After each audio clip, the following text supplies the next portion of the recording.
ಸ್ನೇಹಿತರೆ, ಎಲ್ಲರಿಗೂ ಮತ್ತೊಂದು ಹೊಸ ವಿಡಿಯೋಗೆ ಸ್ವಾಗತ.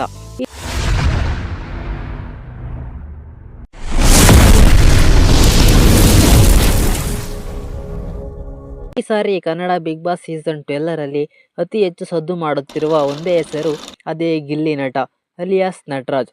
ಬಿಗ್ ಬಾಸ್ಗೆ ಬರುವ ಮುನ್ನ ಈ ಗಿಲ್ಲಿ ನಟ ಹಲವಾರು ಶೋಗಳನ್ನು ಹಾಗೂ ಲೈವ್ ಶಾರ್ಟ್ಸ್ ವಿಡಿಯೋಗಳ ಮೂಲಕ ಹೆಸರುವಾಸಿಯಾಗಿದ್ದರು ಮತ್ತು ತಮ್ಮದೇ ಆದ ಟ್ಯಾಲೆಂಟ್ ಹಾಗೂ ನಟನೆಯ ಮೂಲಕ ಎಲ್ಲರನ್ನು ರಂಜಿಸುವ ಮೂಲಕ ಎಲ್ಲರ ಗಮನ ಸೆಳೆದಿದ್ದಾರೆ. ಹಾಗೂ ಬರುತ್ತಿರುವ ದೊಡ್ಡ ರಿಯಾಲಿಟಿ ಶೋ ಅಂದರೆ ಬಿಗ್ ಬಾಸ್ನಲ್ಲಿ ಎಲ್ಲರನ್ನು ರಂಜಿಸುತ್ತಿದ್ದಾರೆ. ಹಾಗೂ ಈ ಸಾರಿ ಅವರಿಂದಲೇ ಬಿಗ್ ಬಾಸ್ TRP ಹೆಚ್ಚುತ್ತಲೇ ಇದೆ. ಹಾಗೂ ಕೆಲವರನ್ನು ಕೇಳಿದರೆ ಅವರು ನಾನು ಬಿಗ್ ಬಾಸ್ ನೋಡುತ್ತಿರುವುದೇ ಗಿಲ್ಲಿಗೋಸ್ಕರ ಅಂತ ಕೆಲ ಪ್ರೇಕ್ಷಕರು ಹೇಳುತ್ತಿದ್ದಾರೆ.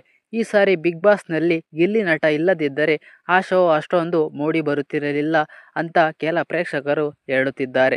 ಗಿಲ್ಲಿ ನಟ ಇದ್ದರೆ ಆ ಶೋಗೆ ಒಂದು ಕಳೆ, ಅವನು ಇಲ್ಲದಿದ್ದರೆ ಆ ಶೋನ ನಾವು ನೋಡುತ್ತಿರಲಿಲ್ಲ ಎಂದು ಹೇಳುತ್ತಿದ್ದಾರೆ. ಈ ಸಲ ಎಲ್ಲ ಸ್ಪರ್ಧಿಗಳಿಗಿಂತ ಗಿಲ್ಲಿ ನಟನಿಗೆ ಅತಿ ಹೆಚ್ಚು ಜನರ ಬೆಂಬಲ ಸಿಕ್ಕಿದೆ. ಹಾಗೆಯೇ ಎಲ್ಲರ ಮನಸ್ಸನ್ನು ಗೆದ್ದಿದ್ದಾನೆ. ಪ್ರತಿ ಎಪಿಸೋಡಿನಲ್ಲೂ ಗಿಲ್ಲಿ ನಟ ಧೂಳೆಬ್ಬಿಸುತ್ತಿದ್ದಾನೆ. ಈ ಗಿಲ್ಲಿ ನಟ ಯಾರು, ಅವನು ಅನುಭವಿಸುತ್ತಿರುವ ಕಷ್ಟಗಳೇನು ಎಂದು ಈ ವಿಡಿಯೋದಲ್ಲಿ ತಿಳಿದುಕೊಳ್ಳೋಣ ಬನ್ನಿ ಸ್ನೇಹಿತರೆ. ಇದು ಗಿಲ್ಲಿ ನಟನ ಬಗ್ಗೆ ನಿಮಗೆ ತಿಳಿಸುವ ಒಂದು ಸಣ್ಣ ವಿಡಿಯೋ ಆಗಿದೆ. ಹಾಗೂ ಅವನ ಹಳ್ಳಿ ಸೊಗಡಿನ ಮುಗ್ಧ ಭಾಷೆ ಮತ್ತು ಅವನನ್ನು ಮಾಡುವ ಕಾಮಿಡಿಗಳನ್ನು ನೋಡಿ ಎಲ್ಲರ ಮನಸ್ಸುಗಳನ್ನು ಗೆದ್ದಿದ್ದಾನೆ. ಸರಳ ನಡೆ ನುಡಿಯನ್ನು ನೋಡಿ ಇಷ್ಟಪಡುವ ಹುಡುಗ. ಗಿಲ್ಲಿಯೇ ಮೂಲತಃ ಮಂಡ್ಯ ಜಿಲ್ಲೆಯವರು. ಮಳವಳ್ಳಿ ತಾಲೂಕಿನ ದಡದಾಪುರ ಗ್ರಾಮದ ಈ ಯುವಕ ತನ್ನ ಹುಟ್ಟೂರಿನ ಜೊತೆ ಇರುವ ನಂಟನ್ನು ಇವತ್ತಿಗೂ ಸಹ ಉಳಿಸಿಕೊಂಡು ಇದ್ದಾರೆ. ಸದಾ ನಗುಮುಖದ ಗಿಲ್ಲಿ ತನ್ನ ಜೀವನದಲ್ಲಿ ತುಂಬ ಪ್ರಾಬ್ಲಮ್ಗಳನ್ನು ಅನುಭವಿಸಿದ್ದಾನೆ. ಕೊಳ್ಳಯ್ಯ ಹಾಗೂ ಸವಿತಾ ಅವರ ಮಗನಾಗಿ ಹುಟ್ಟಿದ್ದಾರೆ. ಗಿಲ್ಲಿಯು 1996ರಲ್ಲಿ ಹುಟ್ಟಿದ. ಗಿಲ್ಲಿ ಅವರ ಕುಟುಂಬದಲ್ಲಿ ಗಿಲ್ಲಿಯೇ ಕೊನೆಯವರು. ಗಿಲ್ಲಿಯ ನಿಜವಾದ ಹೆಸರು ನಟರಾಜ್ ಅಂತ. ಪವಿತ್ರ ಹಾಗೂ ನರೇಂದ್ರ ಅಣ್ಣ ಅಕ್ಕ ಇದ್ದಾರೆ. ಗಿಲ್ಲಿಯವರ ತಂದೆ ಕೃಷಿಕರು. ದಡದಾಪುರದಲ್ಲಿ ಗಿಲ್ಲಿಯವರ ತಂದೆ ಹಗಲಿರುಳು ತುಂಬ ಕಷ್ಟಪಡುತ್ತಿದ್ದರು. ಅದರಲ್ಲಿ ಬರುತ್ತಿದ್ದ ಆದಾಯದಿಂದ ಮನೆಯನ್ನು ನಡೆಸುತ್ತಿದ್ದರು. ನಟರಾಜ ದಡದಾಪುರದಲ್ಲಿ 7ನೇ ತರಗತಿಯವರೆಗೆ ಓದಿದ್ದರು. ಚಿಕ್ಕ ವಯಸ್ಸಿನಲ್ಲಿ ತುಂಬ ಚುರುಕನಾಗಿದ್ದ ನಮ್ಮ ಗಿಲ್ಲಿ, ಆದರೆ ಓದಿನಲ್ಲಿ ತುಂಬ ಆಸಕ್ತಿ ಇರಲಿಲ್ಲ ಇವರಿಗೆ. ತಾನು ಸಹ ನಟನಾಗಬೇಕು ಎಂದು ದೊಡ್ಡ ಕನಸು ಕಾಣುತ್ತಿದ್ದ ಗಿಲ್ಲಿ ನಟ ITI ಸೇರಿದ ನಂತರ ಕಾಲೇಜಿಗೆ ಬಂಕ್ ಮಾಡಿ ಸ್ನೇಹಿತರ ಜೊತೆ ಮೂವಿಗಳನ್ನು ನೋಡಲು ಹೋಗುತ್ತಿದ್ದರು. ಇದರ ಜೊತೆ ಕತೆ ಕವನ ಬರೆಯುವ ಆಸೆಯೂ ಇತ್ತು. ಅಭಿನಯದ ಆಸೆ ಅವರನ್ನು ಬೆಂಗಳೂರಿನ ಕಡೆಗೆ ಸೆಳೆಯಿತು. 2016ರಲ್ಲಿ ಗಿಲ್ಲಿ ಸಿನಿಮಾಗೋಸ್ಕರ ತನ್ನ ಊರು ಬಿಟ್ಟು ಬೆಂಗಳೂರಿಗೆ ಬರುತ್ತಾನೆ. ಗಿಲ್ಲಿ ಹಾಗೆ ಅಷ್ಟೇ ಜನರ ಸಿನಿಮಾಗೋಸ್ಕರ ತಮ್ಮ ಊರು ಬಿಟ್ಟು ಬೆಂಗಳೂರಿಗೆ ಬರುತ್ತಾರೆ.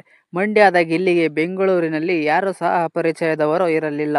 ಆದರೂ ಸಹ ಧೈರ್ಯ ಮಾಡಿ ಬಂದಿದ್ದ ಗಿಲ್ಲಿಗೆ ಆಶ್ರಯವೂ ಸಹ ಇರಲಿಲ್ಲ.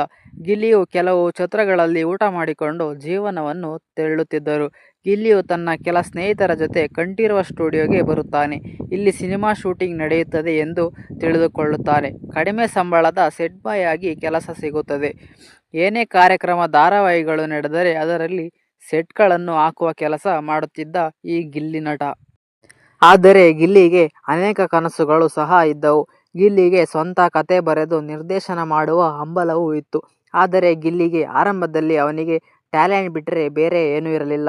ಹಾಗೆಯೇ ಮದುವೆ ಚೌಟ್ರಿಗಳಲ್ಲಿ ಊಟ ಮಾಡಿಕೊಂಡು ಜೀವನವನ್ನು ಸಾಗುತ್ತಿದ್ದರು. ಈ ಸಮಯದಲ್ಲಿ ಜೀವನವನ್ನು ಹೇಗೆ ನಡೆಸಬೇಕು ಎಂದು ತುಂಬ ಚಿಂತಿಸುತ್ತಿದ್ದರು. ಸ್ನೇಹಿತರ ರೂಮ್ಗಳಲ್ಲಿ 1 ವಾರ 2 ವಾರ ವಾಸವಿದ್ದರು ಅಷ್ಟೇ. ಅವರಿವರ ಕೈಕಾಲಿಡುವ ಬದಲು ಸ್ವಂತ ರೂಮ್ ಮಾಡುವ ಯೋಚನೆ ಮಾಡಿದ್ದರು.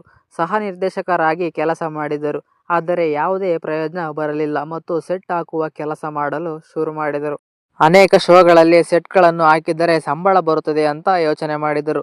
ಸೀತಾವಲ್ಲಭ ಧಾರಾವಾಹಿಗೆ ಸೆಟ್ ಹಾಕುವ ಕೆಲಸ ಮಾಡುವಾಗ ಅವರಿಗೆ ಸಣ್ಣ ಮೆಕ್ಯಾನಿಸಂ ಕೆಲಸ ಸಿಕ್ತು. ಜೀ ವಾಹಿನಿಯಲ್ಲಿ ಸೆಟ್ ಹಾಕುವ ಮೂಲಕ ಅಲ್ಲಿ ಕೆಲಸ ಮಾಡುವ ಅನೇಕರಿಗೆ ಪರಿಚಯವಾದರು. ಎಷ್ಟೇ ಪ್ರಯತ್ನ ಮಾಡಿದರೂ ಅವರಿಗೆ ಹತಾಶೆ ಉಂಟಾಯಿತು. ಎಷ್ಟೇ ತೊಂದರೆ ಬಂದರೂ ಗಿಲ್ಲಿ ಪ್ರಯತ್ನವನ್ನು ಕೈಬಿಡಲಿಲ್ಲ. ನಂತರ ಗಿಲ್ಲಿಯು ಫೇಸ್ಬುಕ್ ಲೈವ್ ಮಾಡಲು ಶುರು ಮಾಡಿದ. ಸ್ವಂತ ಟ್ಯಾಲೆಂಟ್ನಿಂದ ತನ್ನನ್ನು ಗುರುತಿಸಿಕೊಂಡನು. ಹಾಗೆ ಯಾವುದೇ ರಿಹರ್ಸಲ್ ಇಲ್ಲದೆ ಸ್ವಂತ ಟ್ಯಾಲೆಂಟಿಂದ ಜನರನ್ನು ಆಕರ್ಷಿಸತೊಡಗಿದ. ಆನ್ ಸ್ಪಾಟ್ನಲ್ಲಿ ಡೈಲಾಗ್ ಹೇಳುವ ಟ್ಯಾಲೆಂಟನ್ನು ಹೊಂದಿದ್ದ. ಈ ಮೂಲಕ ಅವರು ಹೊರತಂದ ನಲ್ಲಿ ಮೂಳೆ short movie, PO2, Rolex Rajanna ಇವೆಲ್ಲ ಭಾರೀ ವೈರಲ್ ಆದ ಮೂವಿಗಳು. ಫೇಮಸ್ ಆದವು. ಅದರಲ್ಲಿ ನಲ್ಲಿಮೂಳೆ ಶಾರ್ಟ್ ಮೂವಿ ತುಂಬ ಫೇಮಸ್ ಆಯಿತು. ಇಂತಹ ಕಥೆಗಳನ್ನು ತಮ್ಮ ಸುತ್ತಮುತ್ತಲಿನಲ್ಲಿಯೇ ನಡೆಯುತ್ತವೆ. ಅಂತಹ ದೃಶ್ಯಗಳನ್ನು ವೀಕ್ಷಿಸಬೇಕು ಅಷ್ಟೇ. ನಂತರ ಶಾರ್ಟ್ ಮೂವಿಗಳಿಂದಲೇ ಕಿರುತೆರೆಗೆ ಕಾಲಿಡುತ್ತಾರೆ. 2024ರ ಕಾಮಿಡಿ ಕಿಲಾಡಿಗಳಿಗೂ ಸಹ ಸ್ಪರ್ಧಿಯಾಗಿ ಕಾಲಿಡುತ್ತಾರೆ. ನಮ್ಮ ಗಿಲ್ಲಿ ನಟ ಅಲಿಯಾಸ್ ನಟರಾಜ್ ಈ ಶೋ ಮೂಲಕ ಅನೇಕ ಪ್ರತಿಭೆಗಳು ಬೆಳಕಿಗೆ ಬಂದವೆ. ಅದರಲ್ಲಿ ಗಿಲ್ಲಿಯೂ ಕೂಡ ಒಬ್ರು. ಕೆಲವು ರಿಯಾಲಿಟಿ ಶೋಗಳಲ್ಲಿ ತನ್ನದೇ ಆದ ಸ್ವಂತ ಕಾಮಿಡಿಗಳನ್ನು ಮಾಡಿಕೊಂಡು ಎಲ್ಲರನ್ನೂ ನಗಿಸುವ ಕಲಾ ವಲ್ಲಭ ಈ ಗಿಲ್ಲಿ ಅಲಿಯಾಸ್ ನಟರಾಜ್. ಕೆಲವೊಂದು ರಿಯಾಲಿಟಿ ಶೋಗಳನ್ನು ನಂಬರ್ 1ಗೆ ತೆಗೆದುಕೊಂಡು ಹೋಗುತ್ತಿದ್ದ. ನಂತರ ಕೆಲವೊಂದು ರಿಯಾಲಿಟಿ ಶೋಗಳನ್ನು ಹಾಗೂ ಅಲ್ಲಿ ತನ್ನದೇ ಆದ ಸ್ವಂತ ಪ್ರಾಪರ್ಟಿ ಕಾಮಿಡಿ ಮಾಡಿ ಜನರನ್ನು ನಗಿಸುತ್ತಿದ್ದ. ನಂತರ ಗಿಲ್ಲಿಯು ಪ್ರಾಪರ್ಟಿ ಕಾಮಿಡಿ ಸ್ಟಾರ್ ಎಂದೇ ಪ್ರಖ್ಯಾತಿ ಪಡೆದನು ಹಾಗೂ ಪ್ರಾಪರ್ಟಿ ಕಾಮಿಡಿ ಮಾಡಿ ತನ್ನದೇ ವಿಭಿನ್ನ ಶೈಲಿಯಲ್ಲಿ ಕಾಮಿಡಿಯನ್ನು ಮಾಡುತ್ತಿದ್ದ. ಇವನ ಕಾಮಿಡಿಗೆ ನಗದೇ ಇರೋರು ಯಾರೂ ಇಲ್ಲ.